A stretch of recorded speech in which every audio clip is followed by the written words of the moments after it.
क्या मतलब? ये क्या हाल हुआ इस मसले का? तो आप ही बताएं पापा, मैं और क्या करूं? वो तो मेरी जान छोड़ने के लिए तैयार भी नहीं है। कोई जबरदस्ती है? तुम्हारी शादी हो चुकी है उसकी बहन से, शर्म आनी चाहिए उसे। शर्म ही तो नहीं आती उसे। मैं तुम्हें इस बात की इजाजत नहीं दे सकता कि तुम हमें यहां तन्हा छोड़ के चले जाओ।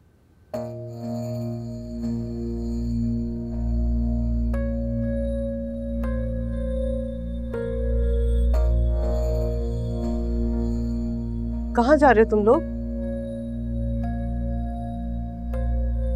अम्मी, मैं सोच रहा हूँ कि मैं कहीं बाहर चला जाऊं। बाहर? वो क्यों? वही मंजली ने हमारा जीना हराम कर दिया है। कल भी हम इसी सिलसिले में वहां गए थे। अरे क्या कर सकती है वो?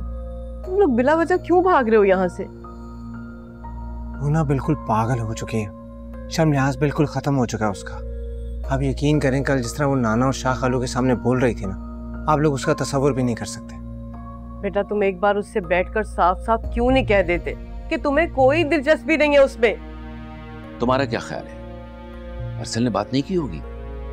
जब वो अपनी अकल खो चुकी है तो दूसरा क्या करे? लेकिन बेटा मैं तुम्हें बाहर जाने की हरगिज इजाजत नहीं दूंगी। प्लीज अम्मी, मैं यहाँ रहा ना तो मैं पागल हो जाऊंगा, मैं आपको बता रहा हूँ। जरूरत क्या थी तुम्हें जैनी से शादी करने की? तुम्हें मंजरी नहीं पसंद थी तो ना करते तुम उससे शादी। अरे किसी और लड़की से कर लेते।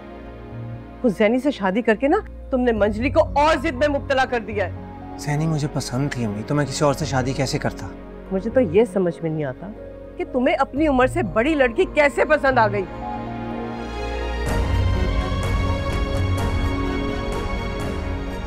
क्या हो गया मुनीरा? 1 साल का फर्क कोई बड़ा फर्क नहीं होता। और फिर जैनी एक समझदार सुलझे मिजाज की लड़की है, उसे कोई भी पसंद कर सकता है। और अरसल ने पसंद कर लिया तो क्या हो गया? कौन सी अनोखी बात हो गई? एक बात बताएं, अब इस जैनी की वजह से क्या कुछ नहीं भुगतना पड़ा इसे? ये सारी चीजें आपको दिखाई नहीं दे रही? सैनी की वजह से।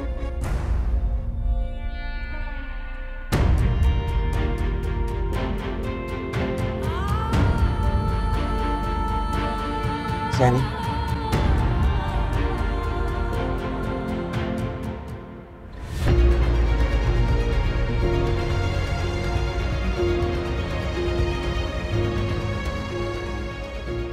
क्या उल्टा सीधा बोलती रहती हो?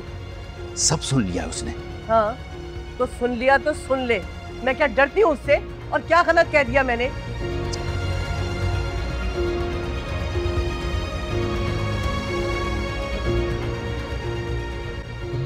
समझती नहीं है इस बात को।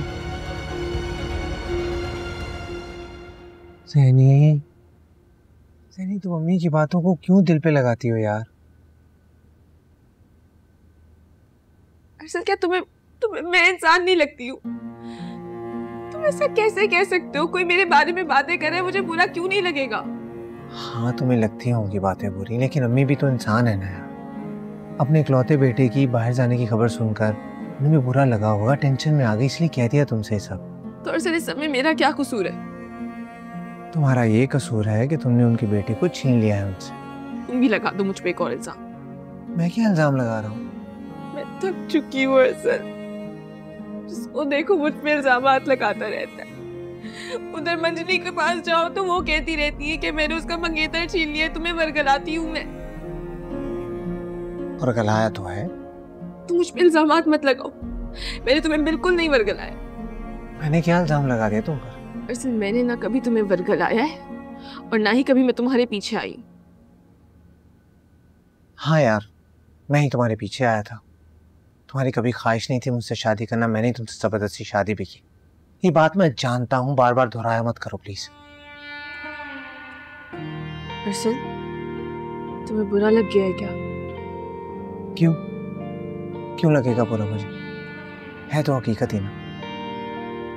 नहीं अरसल, हकीकत नहीं है। I am sorry. अरसल जब लोग मुझ पे इल्जामात लगाते हैं ना कि मैंने तुम्हें छीन लिया है उनसे या मैं तुम्हें वरगलाती हूँ, मुझसे नहीं बर्दाश्त होता। मैं चिढ़ गई हूँ इन सब चीजों से। जैनी ये सब मेरी ख्वाहिश थी, तुम्हारा कोई कसूर नहीं था। खुश? मैं नीचे जा रहा हूँ, तुम भी जल्दी आ जाओ।